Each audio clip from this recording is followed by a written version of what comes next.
વિદ્યાર્થી મિત્રો, સ્વસ્તિક શૈક્ષણિક સંકુલ પાલનપુરથી ભરત પટેલના નમસ્કાર.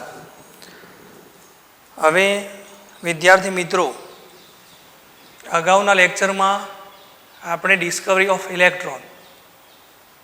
ઇલેક્ટ્રોન કેવી રીતે શોધાયો છે અને એ કેથોડ કિરણોની લાક્ષણિકતા કયા પ્રકારની છે એની આપણે સમજૂતી મેળવેલી. વિદ્યાર્થી મિત્રો, ફરીથી યાદ કરી લેજો. આપણે બે પ્રયોગની વાત કરેલી. એક વિદ્યુત વિભાજ્ય દ્રાવણમાં વિદ્યુત ધ્રુવો ગોઠવી અને બેટરી દ્વારા વીજ પ્રવાહ દાખલ કરવામાં આવે તો તેમાંથી એનોડ પર ઓક્સિડેશન અને કેથોડ પર રિડક્શન પ્રક્રિયા થાય છે. એટલે એનોડ પરથી દ્રવ્ય દૂર થાય છે અને કેથોડ પર દ્રવ્ય જમા થાય છે. 10મા ધોરણમાં પણ તમે શીખી ગયેલા કે ધીમે ધીમે અશુદ્ધ ધાતુનો સળિયો ખવાતો જાય છે અને શુદ્ધ ધાતુના સળિયાના વજનમાં વધારો થાય છે. એટલે અહીંયા શું થયું? એનોડ પરથી દ્રવ્ય દૂર થાય છે જે કેથોડ પર જમા થાય છે. આ દ્રવ્ય એ પરમાણુનું બનેલું છે અને પરમાણુ એ અપરમાણવીય કણોનું બનેલું છે. બીજો જે પ્રયોગ હતો વિદ્યુત વિભાર નળીમાં કેથોડ અને એનોડની ગોઠવણી કરી નીચા દબાણી હાઈ વોલ્ટેજ ધરાવતી બેટરી વડે ઊંચું વિદ્યુત દબાણ દાખલ કરવામાં આવે તો આપણને પ્રસ્ફુરણ પડદા પર જાણવા મળ્યું હતું કે જ્યાં આપણે કેથોડથી એનોડ તરફ કેથોડ કિરણો ગતિ કરે છે એવું આપણને જાણવા મળ્યું હતું. અહીંયા આપણે એમ પણ કહેલું કે આ કેથોડ કિરણો છે એનું પાછળથી નામ ઇલેક્ટ્રોન આપેલું છે અને તે કેથોડ કિરણો કેવા પ્રકારની લાક્ષણિકતાઓ ધરાવે છે. આપણે બધી જ લાક્ષણિકતાઓને સમજેલા કે સીધી લીટીમાં ગમન કરે છે એટલે પડછાયો ઉત્પન્ન થાય છે, વિદ્યુતીય ક્ષેત્ર અને ચુંબકીય ક્ષેત્રની હાજરીમાં વિચલન પામે છે, બે વિદ્યુત ધ્રુવોની વચ્ચે હલકું ચક્ર મૂકવામાં આવે તો ફરે છે, યાંત્રિક ગુણધર્મ ધરાવે છે, કોઈ ફોઇલ પર કેથોડ કિરણો દાખલ કરવામાં આવે તો તે ગરમ થાય છે, ઉષ્મીય અસર પણ ઉદ્ભવે છે અને આપણે ટેલિવિઝનમાં કેથોડ ટ્યુબની પણ વાત કરેલી. અને છેલ્લે આપણે કહેલું કે તે વાયુના સ્વભાવ કે ધાતુ એટલે કે દ્રવ્યના સ્વભાવ પર આધાર રાખતા નથી અને એટલા માટે કહી શકાય કે દરેક પરમાણુનો પાયાનો ઘટક ઇલેક્ટ્રોન છે. હવે આપણે બહુ જ મહત્વની બાબત ભણવાની છે. ઇલેક્ટ્રોન માટે E/me નો ગુણોત્તર, ઇલેક્ટ્રોનનો વીજભાર અને ઇલેક્ટ્રોનનું દળ કેવી રીતે શોધી શકાય છે, આ ત્રણેય બાબતો પરીક્ષા માટે બહુ જ અગત્યની છે. તો સૌ પ્રથમ આપણે સમજીએ વિદ્યાર્થી મિત્રો, ઇલેક્ટ્રોન માટે E/me નો ગુણોત્તર. E એટલે ઇલેક્ટ્રોનનો વીજભાર, me એટલે ઇલેક્ટ્રોનનું દળ. આપણે અહીંયા E/me નો ગુણોત્તર કેવી રીતે મેળવી શકાય તે સમજવાનું છે. તો જે થોમ્સન નામના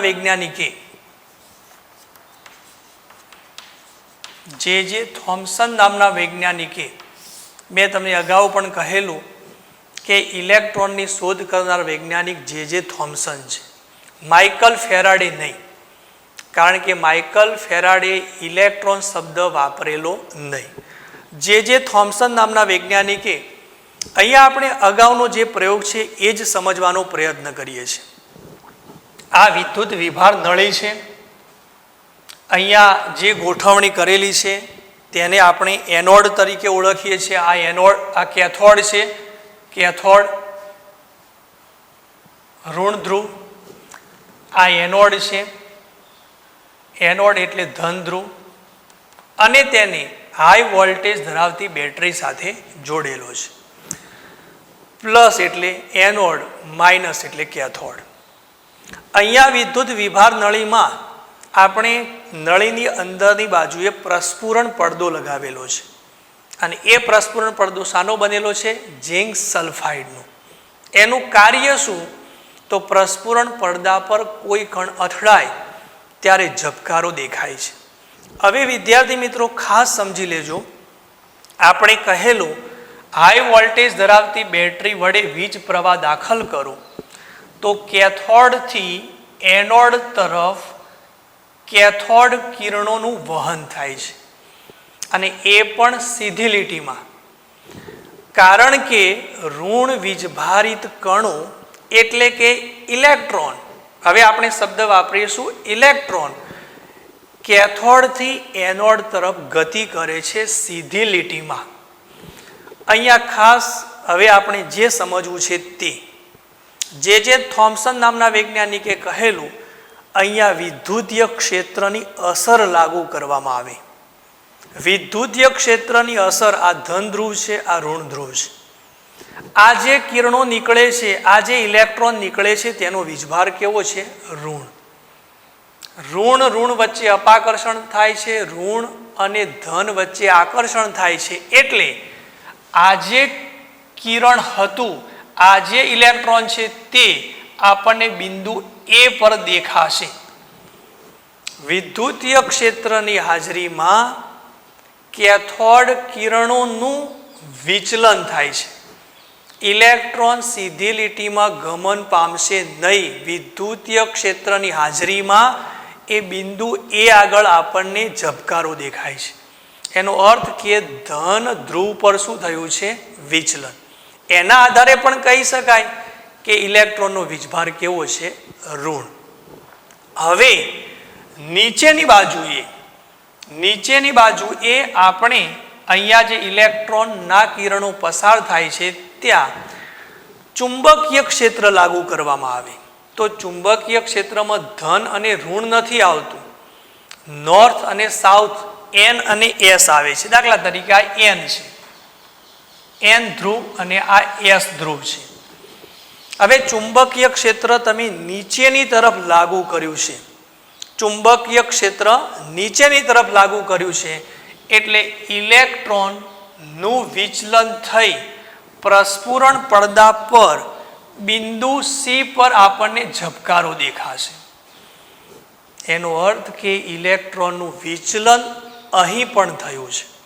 વિદ્યુતીય ક્ષેત્રની હાજરી હોય તો ધન ધ્રુવ તરફ વિચલન થાય છે, બિંદુ એ આગળ ઝબકારો દેખાય છે. ચુંબકીય ક્ષેત્ર તમે નીચેની તરફ લાગુ કરો, આ જે છે કેથોડ કિરણો, એમાં ચુંબકીય ક્ષેત્ર તમે નીચેની તરફ લાગુ કરો તો તેનું વિચલન નીચેની તરફ થાય છે અને બિંદુ સી આગળ ઝબકારો દેખાય છે. હવે આપણે એમ પણ કહી શકીએ કે વિદ્યુતીય ક્ષેત્ર દૂર કરો, ચુંબકીય ક્ષેત્ર દૂર કરો, બંનેની ગેરહાજરી છે. તો આપણને આ ઇલેક્ટ્રોન કઈ જગ્યાએ ઝબકારો આપશે? તો બિંદુ બી આગળ. એનો અર્થ સીધી લીટીમાં ગમન પામે છે. જો વિદ્યુતીય ક્ષેત્ર અને ચુંબકીય ક્ષેત્રની ગેરહાજરી હોય તો કેથોડ કિરણો સીધી લીટીમાં ગમન પામે છે, જે આપણે તેની લાક્ષણિકતામાં પણ કહેલું. એટલું જ નહીં, વિદ્યુતીય ક્ષેત્ર અને ચુંબકીય ક્ષેત્રને તમે સમતોલિત કરી શકો તો પણ ઇલેક્ટ્રોન સીધી લીટીમાં ગમન પામે છે, પણ બંનેનું પ્રમાણ સરખું હોય તો.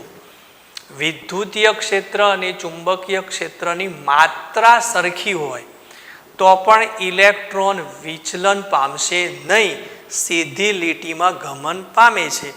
આ બાબત જે થોમ્સન નામના વૈજ્ઞાનિકે કહેલી.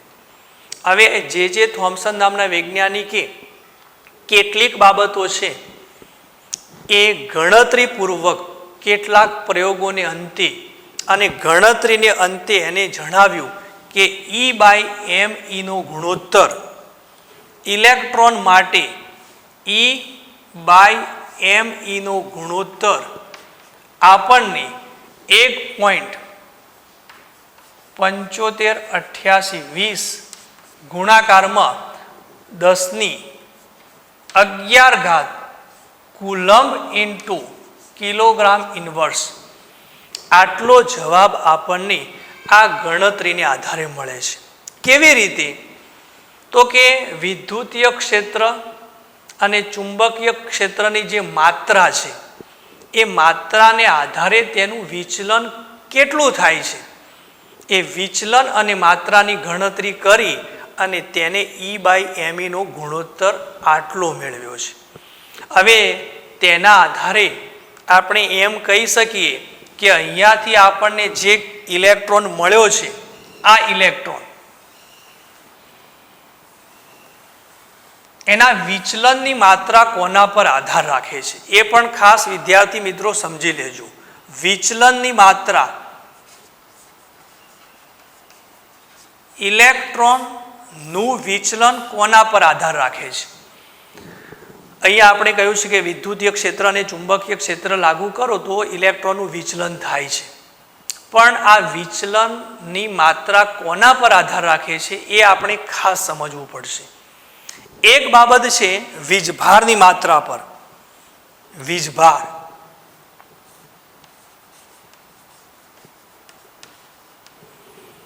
જેટલો સામાન્ય રીતે ઇલેક્ટ્રોનનો વીજભાર કેવો હશે? ઋણ. જો વીજભારની માત્રા વધુ હોય તો વિચલન વધુ પ્રમાણમાં થશે. એટલે સંબંધ કેવો થયો? સમપ્રમાણમાં. વિચલન અને વીજભાર. ઇલેક્ટ્રોનના વીજભારની માત્રા વધુ હશે તો વિચલન વધુ પ્રમાણમાં થશે. ઇલેક્ટ્રોનનો વીજભાર ઋણ છે પણ ઋણ વીજભાર વધુ હોય તો વિચલન વધુ થશે. બીજી બાબત છે કણોનું દળ, અને અહીંયા સંબંધ વ્યસ્ત પ્રમાણમાં છે.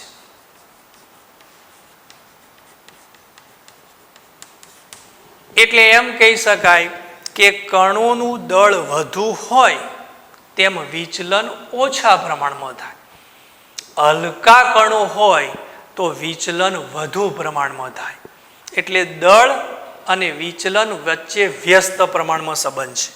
અને ત્રીજી બાબત, વિદ્યુતીય ક્ષેત્ર અને ચુંબકીય ક્ષેત્રની માત્રા ત્યાં પણ સંબંધ સમપ્રમાણમાં છે.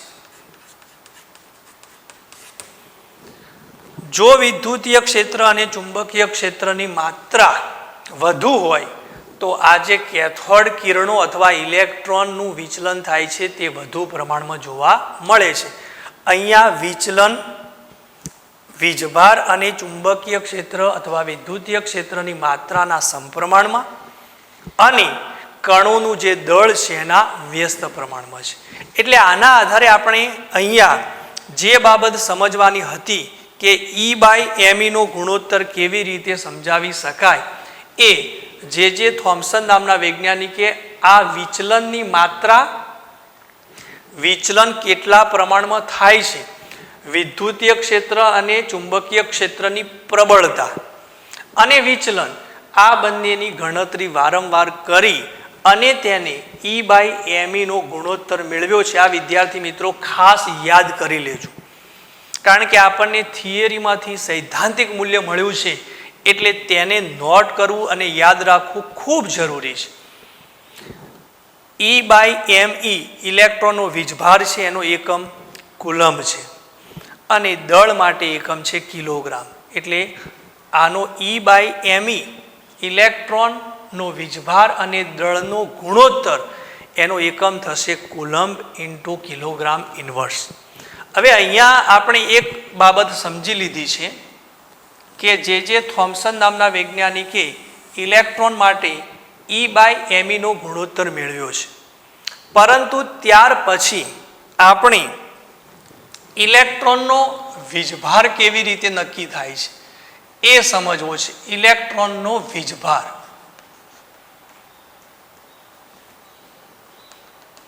આપણે ત્રણ બાબતો સમજવાની થશે. એમાંથી એક બાબત આપણે સમજી લીધી, E/me નો ગુણોત્તર. બીજી બાબત છે ઇલેક્ટ્રોનનો વીજભાર. તો તેના માટે આપણને પાઠ્યપુસ્તકમાં એક ઓઇલ, આપણને તૈલી બિંદુની એક પદ્ધતિ આપેલી છે, તેલ બિંદુ પદ્ધતિ, ઓઇલ મેથડ. અને જે ઓઇલ ડ્રોપ મેથડ છે એમાં આપણે એટલું જ સમજવાનું છે કે આ પ્રકારની પદ્ધતિમાં આપણને Q બરાબર NE મળે છે. Q બરાબર NE. R એ મૂલિકન, R એ મૂલિકન નામના વૈજ્ઞાનિકે આપણને ઓઇલ ડ્રોપ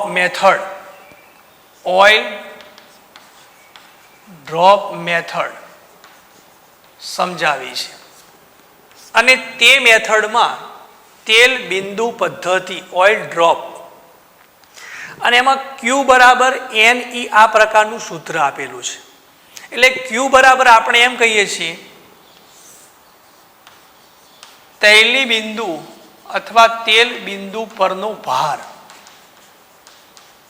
N જે આવે છે તે પૂર્ણાંક સંખ્યા છે જેનું મૂલ્ય 1, 2, 3 એ પ્રમાણે હશે. અને E જે દર્શાવે છે તે આપણને ઇલેક્ટ્રોન પરનો વીજભાર દર્શાવે છે. E ઇલેક્ટ્રોન પરનો વીજભાર. હવે Q બરાબર NE માટે આપણે ચોક્કસ કહી શકીએ કે તૈલી અથવા તેલ બિંદુ પરના વીજભારની જે માત્રા છે એ હંમેશા ઇલેક્ટ્રોનના, તેલ બિંદુ પરના વીજભારની માત્રા એ હંમેશા ઇલેક્ટ્રોનના વીજભારના પૂર્ણ ગુણકમાં હોય છે. એટલે તો Q બરાબર આપણે શું લખીએ છીએ NE આ વીજભારની માત્રા છે. તેલ બિંદુ પરના ભારની માત્રા એ ઇલેક્ટ્રોનના વીજભારના પૂર્ણ ગુણકમાં હોય છે. પૂર્ણાંક સંખ્યા લેવાની છે 1, 2, 3 વગેરે વગેરે. તો આ જે સૂત્ર છે એના આધારે ઓઇલ ડ્રોપ મેથડને આધારે મૂલિકન નામના વૈજ્ઞાનિકે આપણે ઇલેક્ટ્રોનનો વીજભાર આપ્યો છે. અને એ ઇલેક્ટ્રોનનો વીજભારનું મૂલ્ય મળે છે 1.6022 ગુણાકારમાં 10⁻⁹ કુલમ. આમ તો શરૂઆતમાં એનું મૂલ્ય મળેલું 1.60 ગુણાકારમાં 10⁻⁹ કુલમ, પરંતુ ચોક્કસ મૂલ્ય છે 1.6022 ગુણાકારમાં 10⁻⁹ કુલમ. આપણે આ મૂલ્ય ઋણ દર્શાવીએ છીએ કારણ કે ઇલેક્ટ્રોન એ ઋણ વીજભારિત કણ છે. આપણે પ્રોટોનની સમજૂતી આપીશું એ વખતે કહીશું કે ઇલેક્ટ્રોન અને પ્રોટોનનો વીજભાર તો સરખો જ છે, પરંતુ પ્રોટોનમાં અહીંયા પ્લસ લખાય છે, ઇલેક્ટ્રોનમાં માઇનસ લખાય છે. એટલે વિદ્યાર્થી મિત્રો ફરીથી આ મૂલ્ય પણ યાદ કરી લેજો, જે આપણા માટે ખૂબ જ અગત્યનું મૂલ્ય છે. ઇલેક્ટ્રોન વીજભારનું મૂલ્ય અને ઇલેક્ટ્રોન માટે E/me નો ગુણોત્તર, આ બંને મૂલ્યો આપણા માટે ખૂબ જ અગત્યના થશે. E/me ના ગુણોત્તરનું મૂલ્ય જે થોમ્સન નામના વૈજ્ઞાનિકે વિચલનની માત્રા અને ચુંબકીય ક્ષેત્ર અને વિદ્યુતીય ક્ષેત્રની પ્રબળતાને આધારે ગણતરીથી નક્કી કર્યું છે કે E/me નો જવાબ આટલો મળે છે. અને આર્ય મૂલિકન નામના વૈજ્ઞાનિકે ઓઇલ ડ્રોપ મેથડને આધારે આપણને વીજભાર સમજાવ્યો છે -1.6022 ગુણાકારમાં 10⁻⁹ કુલમ. હવે વિદ્યાર્થી મિત્રો, તમે જેમ કોઈ પણ તત્વના દળ માટે AMU અથવા U એ આપણે પ્રકરણ નંબર 1માં આ પરમાણ્વીય દળ માટેના એકમોનો અભ્યાસ તમે કર્યો હશે. AMU એટલે એટમિક માસ પર યુનિટ, AMU, અથવા એના બદલે U પણ શબ્દ લખાય છે. એટમિક માસ પર યુનિટ દળનો એકમ કિલોગ્રામમાં છે, પણ કિલોગ્રામનું AMUમાં રૂપાંતર કરી શકાય છે. આપણે પણ ઇલેક્ટ્રોનના દળ માટે ભણીશું અને પ્રકરણ નંબર 1માં તમે ભણેલા છો. હવે અહીંયા ઇલેક્ટ્રોનના વીજભાર માટે એક એકમ ESU પણ છે. અને ESU આ જે ઇલેક્ટ્રોનનો વીજભાર મળ્યો છે, આ ઇલેક્ટ્રોનના વીજભાર માટે એમ કહી શકાય કે તેમાં કેટલા ESU હશે. ESU એટલે ઇલેક્ટ્રોન સ્ટેટિક યુનિટ. આપણે 1.6022 ને બદલે 1.60 ગુણાકારમાં 10⁻⁹ કુલમ્બ બરાબર 4.8 ગુણાકારમાં 10⁻10 ESU આવે છે. તમને કદાચ યાદ હોય તો આપણે ઇલેક્ટ્રોનના દળ અથવા કોઈપણ તત્વના દળનો એકમ કિલોગ્રામ છે. એનું EMUમાં રૂપાંતર તમે કરી શકો છો. એક EMU બરાબર 1.66056 ગુણાકારમાં 10⁻27 કિલોગ્રામ એવા પ્રકારનો એકમ પહેલા પ્રકરણમાં આવે છે. એનો આપણે અભ્યાસ કરીશું. પણ અહીંયા ESU વીજભાર માટે આવે છે. જેમ AMU એ દળ માટે આવે છે, તો અહીંયા વીજભાર માટે ઇલેક્ટ્રોન સ્ટેટિક યુનિટ. આટલા કુલમ્બ હોય તો આપણને આટલા ઇલેક્ટ્રોન સ્ટેટિક યુનિટ મળે છે. હવે આના આધારે તમે એક કુલમ્બના ઇલેક્ટ્રોન સ્ટેટિક યુનિટ કેટલા હશે તેની ગણતરી કરી શકો. વિદ્યાર્થી મિત્રો, આ બાબત પાઠ્યપુસ્તકમાં નથી એટલે જરૂર નોટ કરી લેજો. આટલા કુલમ્બે આટલા ઇલેક્ટ્રોન સ્ટેટિક યુનિટ હોય તો એક કુલમ્બ બરાબર કેટલા? તો એક કુલમ્બ બરાબર શું થશે? 4.8 ગુણાકારમાં 10⁻10 ઇલેક્ટ્રોન સ્ટેટિક યુનિટ ભાગાકારમાં 1.60 ગુણાકારમાં 10⁻19 કુલમ્બ. અને આનું વિદ્યાર્થી મિત્રો તમે સાદુરૂપ આપી દેજો તો જેનો જવાબ મળે છે 16×48. એટલે આનો ભાગાકાર થશે 3, ગુણાકારમાં ઉપર જશે એટલે પ્લસ ઘાત થશે 10⁻10માંથી 19 પ્લસ કરો એટલે જવાબ આવશે 9.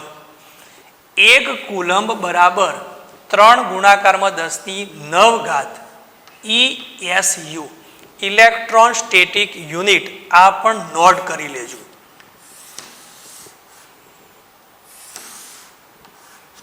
જેમ દળ માટે AMU આવે છે, એટમિક માસ પર યુનિટ અથવા યુનિફાઈડ માસ, તો વીજભાર માટે આવે છે ઇલેક્ટ્રોન સ્ટેટિક યુનિટ. એક કુલમ્બ બરાબર 3 ગુણાકારમાં 10⁹ ઇલેક્ટ્રોન સ્ટેટિક યુનિટ થશે. તો આ એક બીજી બાબત હતી કે જેમાં આપણે ઇલેક્ટ્રોનનો વીજભાર સમજ્યા. હવે એક ત્રીજી બાબત છે, એ પણ આપણે એટલી જ અગત્યની છે. ઇલેક્ટ્રોનનું દળ કેવી રીતે શોધાય? ઇલેક્ટ્રોનનું દળ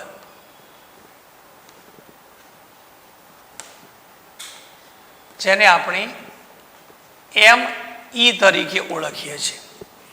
જુઓ, આ પણ ખાસ વિદ્યાર્થી મિત્રો સમજી લેજો. 3 બાબતો હતી. E/me નો ગુણોત્તર આપણને મળ્યો. ઇલેક્ટ્રોનનો વીજભાર એ ઓઇલ ડ્રોપ મેથડને આધારે મળ્યો. હવે ઇલેક્ટ્રોનનું દળ કેવી રીતે શોધી શકાય? તો હવે તમે પણ સામાન્ય રીતે સમજી શકો કે E/me નો ગુણોત્તર મેળવ્યો હોય, વીજભાર મેળવ્યો હોય તો એના પરથી આપણે સૂત્રને આધારે ME પણ મેળવી શકીએ. આ પ્રમાણે સૂત્ર થાય છે E/me. આપણે ઇલેક્ટ્રોનનું જો દળ શોધવાનું હોય, ઇલેક્ટ્રોનનું દળ ME, તો આ પ્રમાણે સૂત્ર લખી શકીએ વિદ્યાર્થી મિત્રો. ME બરાબર ઇલેક્ટ્રોનનો વીજભાર ભાગાકારમાં ઇલેક્ટ્રોનનો વીજભાર અને દળનો ગુણોત્તર. આ બંને નીકળી જશે, ME ઉપર જશે એટલે આપણને શું મળશે? ઇલેક્ટ્રોનનું દળ. તો વીજભાર આપણી પાસે તૈયાર છે. આપણે મુલિકન નામના વૈજ્ઞાનિકે જે આપેલું છે તે પ્રમાણે માઇનસ લખવાની જરૂર નથી. 1.6022 ગુણાકારમાં 10⁻19 કુલમ્બ. કારણ કે ઋણ એ વીજભાર દર્શાવે છે, મૂલ્ય દર્શાવતું નથી. E/me નો ગુણોત્તર પણ આપણી પાસે મળેલો છે, જે થોમ્સન નામના વૈજ્ઞાનિકે આપેલો છે. 1.758820 ગુણાકારમાં 10⁻11 કુલમ્બ ઇન્ટુ કિલોગ્રામ ઇન્વર્સ. અહીંયા કુલમ કુલમ નીકળી જશે તો ઇલેક્ટ્રોનનું દળ મળશે. બંનેનું સાદુરૂપ તમે આપી લેજો તો જવાબ 11 ઉપર જશે એટલે -11 એટલે 10⁻³ થશે. કુલમ કુલમ નીકળી જશે, કિલોગ્રામ ઉપર જશે એટલે કેજી થશે. આ બંનેનું સાદુરૂપ આપો તો આટલો જવાબ મળે છે. સાદુરૂપ તમે આપી લેજો. પોઈન્ટ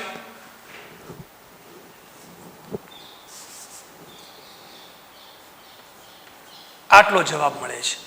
હવે આપણે વૈજ્ઞાનિક અંક પદ્ધતિ પ્રમાણે લખીએ, એ પણ તમારે પ્રકરણ 1 માં આવે છે. 9.109 ગુણાકારમાં 10⁻31 કિલોગ્રામ આ ઇલેક્ટ્રોનનું દળ થશે. આ પણ વિદ્યાર્થી મિત્રો નોંધી લેજો કે જે આપણા માટે ખૂબ જ અગત્યનું મૂલ્ય છે. ઇલેક્ટ્રોનનું દળ બરાબર 9.109 ગુણાકારમાં 10⁻31. આના માટે કહી શકાય કે ઋણમાં તમે જમણી બાજુ જાઓ તો ઘાત વધે છે. ઋ એટલે કે ઋણ ઘાત હોય, જમણી બાજુ જાઓ તો ઘાતમાં શું થાય છે? વધારો. -30 ને બદલે -31. તો આ રીતે આપણે ઇલેક્ટ્રોનનું દળ પણ નક્કી કરી શકીએ. 3 બાબતો હતી: E/me નો ગુણોત્તર, ઇલેક્ટ્રોનનો વીજભાર અને ઇલેક્ટ્રોનનું દળ. મેં તમને હમણાં જ કહ્યું કે કોઈ પણ તત્વનું તમે કોઈ પણ પરમાણુનું દળ છે એ દળનો એકમ કિલોગ્રામ છે. પણ પ્રકરણ 1 પ્રમાણે તે દળનો એકમ આપણે AMU-માં પણ લખી શકીએ. અને AMU-માં કેવી રીતે થાય છે તો તેનું મૂલ્ય તમને યાદ હશે. અને આનું મૂલ્ય આપણે AMU-માં રૂપાંતર કેવી રીતે થાય છે તે સમજવાનો પ્રયત્ન કરીએ. ઇલેક્ટ્રોનનું દળ અથવા કોઈ પણ સૂક્ષ્મ કણનું દળ માટે એકમ છે કિલોગ્રામ. તેનું આપણે AMU-માં રૂપાંતર કરવા માટે તમને ખબર હશે કે 12 કાર્બન જે પરમાણુ છે, કાર્બનનો સમસ્થાનિક 12, એનું પરમાણુવીય દળ જેને આપણે પરમાણુ ભાર પણ કહીએ છીએ, એનો જવાબ છે 12 ગ્રામ આપણે લખીએ છીએ. 12 કાર્બનનું પરમાણુવીય દળ છે 12 ગ્રામ. એટલે એમ કહેવાય છે કે આજે 12 સમસ્થાનિક, કાર્બનમાં ઘણા બધા સમસ્થાનિક છે, 13 આવે છે, 14 પણ આવે છે, પણ 12 માટે પરમાણુય દળ છે 12. અને એ જ રીતે દ્રવ્યમાન સ્પેક્ટ્રોમીટરને આધારે 12 કાર્બનનું દળ નક્કી કર્યું છે. દ્રવ્યમાન સ્પેક્ટ્રોમીટરને આધારે એક પ્રકારના સાધનનું નામ છે. તો એનું મૂલ્ય મળે છે 1. પ્રકરણ 1 માં આવે છે 1.992648. 1.992648 ગુણાકારમાં 10⁻26 કિલોગ્રામ. તો હવે તમારે એક AMU-માં રૂપાંતર કરવું છે. તો એમ કહેવાય છે કે 12 કાર્બનના 12મા ભાગને 1 AMU કહેવાય. 12 કાર્બન નું જે દળ મળ્યું છે તેના 12મા ભાગને 1 AMU કહેવાય. તો 1 AMU બરાબર શું થશે? 1 AMU બરાબર 1.992648 ગુણાકારમાં 10⁻26 ભાગાકારમાં થશે 12. અને એનું તમે સાદુરૂપ આપી લેજો તો જવાબ મળે છે 1.67056 ગુણાકારમાં 10⁻27 કિલોગ્રામ 1 AMU બરાબર. જે પ્રકરણ 1 માં તમે એનો અભ્યાસ કરવાના છો, પણ છતાં મેં તમને સમજાવી દીધું કે 1 AMU નું મૂલ્ય કેવી રીતે મળે. જેમ ઇલેક્ટ્રોન સ્ટેટિક યુનિટ માટે 1 કુલમનું મૂલ્ય આટલું મળે છે, એવી જ રીતે 1 AMU નું મૂલ્ય 1.67056 ગુણાકારમાં 10⁻27 કિલોગ્રામ. અને ગ્રામમાં રૂપાંતર કરવા હોય તો 1 કિલોગ્રામના ગ્રામ થાય છે 1000, 10⁻³ 1 AMU બરાબર 1.67056 ગુણાકારમાં 10⁻24 ગ્રામ થશે. કિલોગ્રામને બદલે તમે ગ્રામમાં રૂપાંતર કરો તો. હવે વિદ્યાર્થી મિત્રો, આપણે ઇલેક્ટ્રોનના દળનું એએમયુમાં રૂપાંતર કરવું છે. તો કેવી રીતે કરી શકાય? તો એમ કહી શકાય 1.66056 ગુણાકારમાં 10⁻27 કિલોગ્રામ બરાબર 1 એએમયુ. આપણને ઇલેક્ટ્રોનનું દળ કેટલું મળ્યું છે? 9.109 ગુણાકારમાં 10⁻31 કિલોગ્રામ બરાબર કેટલા એએમયુ? તો 9.109 ગુણાકારમાં 10⁻31 ભાગાકારમાં 1.66056 ગુણાકારમાં 10⁻27. તો ઇઝ ઇક્વલ ટુ આનું તમે સાદુરૂપ આપો તો તેનો જવાબ મળે છે 0.0000548 એએમયુ. વિદ્યાર્થી મિત્રો, તમને એક કોષ્ટક આપેલું છે અને એ કોષ્ટકમાં એએમયુના સંદર્ભમાં ઇલેક્ટ્રોનનું દળ 0.00054 આપ્યું છે અને આને આપણે 0 એએમયુ તરીકે સ્વીકારી શકીએ. હવે ખાસ અહીંયા સમજવાનું છે વિદ્યાર્થી મિત્રો, ખાસ સમજી લેજો કે ઇલેક્ટ્રોનનું દળ 0 એએમયુ નક્કી કર્યું છે અને એટલા માટે આપણે આ જ પ્રકરણમાં ભણવાનું થશે કે સમગ્ર પરમાણુનું દળ એ તેના મુખ્ય 3 અવપરમાણવીય કણો પ્રોટોન, ન્યુટ્રોન અને ઇલેક્ટ્રોન એમાંથી પ્રોટોન અને ન્યુટ્રોનના દળ પર આધારિત છે. સમગ્ર પરમાણુનું દળ માત્ર પ્રોટોન અને ન્યુટ્રોનના દળ પર આધારિત છે. ઇલેક્ટ્રોનનું દળ 0 એએમયુ હોવાથી આપણે તેને નહિવત કરીએ છીએ. એટલે ઇલેક્ટ્રોનનું દળ સમગ્ર પરમાણુના દળની ગણતરીમાં લેવાનું હોતું નથી. તો ખાસ વિદ્યાર્થી મિત્રો, તમે અહીંયા જે બાબત છે નોંધી લેજો. પહેલાં આપણે E/me નો ગુણોત્તર મેળવ્યો છે, ત્યારબાદ ઇલેક્ટ્રોનનો વીજભાર નક્કી કર્યો છે, ત્યારબાદ ઇલેક્ટ્રોનનું દળ નક્કી કર્યું છે કિલોગ્રામમાં અને ત્યારબાદ ઇલેક્ટ્રોનનું દળ આપણે એએમયુમાં રૂપાંતરિત કર્યું છે. હવે ત્યાર પછી આપણે પ્રોટોન અને ન્યુટ્રોનની શોધ અને તેનું દળ, વીજભાર અને એએમયુમાં દળ કેટલું થાય છે તેની સમજૂતી મેળવીશું. એ ત્યાર પછીના લેક્ચરમાં